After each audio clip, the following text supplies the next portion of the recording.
When my neighbor Michael died, I was one of the last people who saw him alive. His apartment was across from mine. We weren't friends, but sometimes we crossed paths in the hallway. We talked about the weather. Sometimes we joked about the old elevator that constantly got stuck between floors. Michael seemed like a completely ordinary person, quiet, calm, even a little shy. That is why, when one morning police officers appeared in the building entrance, I thought it was some kind of mistake. I was standing by the door of my apartment when two officers came out of his place. One of them quietly said to the other, "Looks like an overdose." And then I understood. Michael is dead. Later that same day, the ambulance carried out the body, and that was the end of it. At least, that's what I thought. About 2 weeks passed. Life gradually returned to its normal rhythm. Michael's apartment remained empty. Sometimes I walked past his door and caught myself on a strange thought, that not long ago someone had still been living there. I work from home, so I spend most of my time in the apartment, and that's why I clearly remember the moment when everything started. It was an ordinary evening. I was sitting on the couch with my laptop and almost didn't pay attention to my phone until it vibrated. At first, I thought it was just a message from work, but when I looked at the screen, I froze for a second. The message was from an unknown number. I opened it, and there was only one sentence there. "Hi, this is Michael from the apartment across the hall." I frowned. At first, I thought it was someone's stupid joke, but a few seconds later, a second message arrived. "I need your help." I felt a strange feeling in my stomach because the number was new, but the name was correct. I stared at the screen for a few seconds, and then I wrote a reply. "Who is this?" The reply came almost immediately. "You know who it is." I felt a coldness in my chest, because at that moment, a very simple thought appeared in my head. The person who wrote this message either knows my neighbor very well, or knows that he is dead. I was about to block the number, but then another message arrived. The last one. And it was exactly the one that made me stop breathing for a second. "I saw you that evening." My fingers froze above the phone because I immediately understood which evening he meant. The evening when Michael died. And about one thing that I never told anyone. I was the last person who entered his apartment. I sat on the couch for several minutes, just looking at the phone. My heart was beating a little faster than usual. I tried to convince myself that it was just a stupid joke. Someone from the building. Someone who knew Michael. But the problem was something else. The phrase I had just read sounded too specific. "I saw you that evening." That exact evening. Not that day. Not when he died. That evening. I put the phone on the table and stood up. I suddenly felt very uncomfortable in my own apartment. I walked around the room, trying to calm down. Then I walked over to the window and looked down. The yard was quiet, a few parked cars, empty benches. Nothing strange. I returned to the table and picked up the phone again. The number was completely unfamiliar. I opened the profile, no photo, no name, only a number. I reread the message again. "I saw you that evening." And now my brain could no longer avoid that memory. That evening returned in my mind very clearly. It was around 10 o'clock. I was returning from the store when I saw Michael in the hallway. He was standing near the door of his apartment, and he looked strange, nervous. I asked if everything was okay. He said yes, but his voice was tense. I was already about to go into my apartment when he suddenly said, "Listen, can you come in for a minute?" I was surprised. We had never visited each other before, but he looked like he really needed help. So I agreed. I went into his apartment, and immediately felt that something was wrong. The room was messy. The drawers of the dresser were pulled out. Papers were lying on the table. Michael quickly closed the door and began speaking very quickly, as if he was afraid he might change his mind. He said that he thought someone was following him, that for several days he had been noticing the same car near the building, and that someone had tried several times to enter his apartment while he was not there. I remember that at that moment I thought he was just exaggerating, but he looked truly scared. He showed me his phone. There were strange messages on the screen, without text, just empty messages from different numbers. I said that maybe it was just spam, but he shook his head and said a phrase that I didn't take seriously at the time. If something happens to me, then they were right. I asked who they were, but he didn't answer. He simply walked me to the door and said that he probably needed to get some sleep. I returned to my apartment, and I never saw him again. The next morning, there was already police in the hallway, and now, 2 weeks later, I am receiving a message from a person who claims they saw that evening. The phone suddenly vibrated again. A new message. I opened it. You didn't tell anyone that you were in his apartment. My breath caught, because it was true. I really didn't tell anyone about it. The police didn't even ask, and I decided not to mention it. I quickly started typing a reply. Who are you? This time the reply came a little later.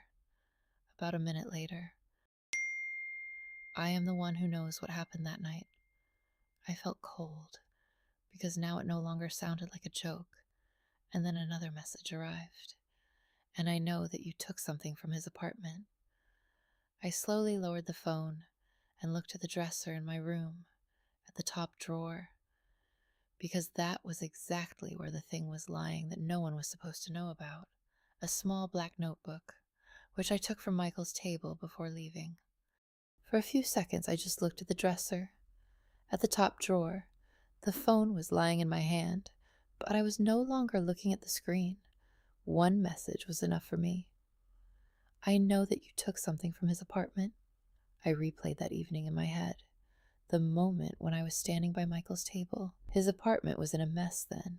Papers, a laptop, several open folders, and that small black notebook.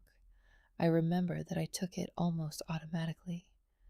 At first, just to look at it, but when I opened it, I realized that it was something strange. I slowly walked over to the dresser and opened the drawer.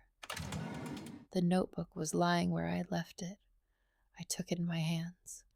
The pages were filled with short notes, dates, time, license plate numbers of cars, sometimes a few words next to them. Black sedan, again near the building. The same car near the store. It returned. At first it seemed to me that Michael was simply becoming paranoid, but now, when I was holding the notebook in my hands, everything looked a little different, because someone knew that this notebook was with me. The phone vibrated. A new message. You are reading it right now. I froze.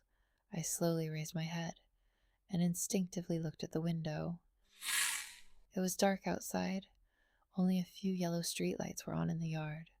The parking lot was almost empty, but one car immediately caught my attention. A dark sedan. I didn't know why, but it seemed to me that I had seen it before. I quickly flipped through the pages of the notebook, and after a few seconds I found the entry. Black sedan, third day in a row. I looked out of the window again. The car was standing almost in the same place. The phone vibrated again. Michael thought someone was following him. Pause. Another message. But he was wrong. My fingers trembled slightly. I wrote a reply. Then what was happening? This time the reply did not come immediately. Almost 2 minutes passed. I was standing by the window and looking at the car in the yard, and suddenly something changed in the darkness. Inside the sedan, a weak light turned on, as if someone inside had lifted a phone, and almost at the same moment, my phone vibrated.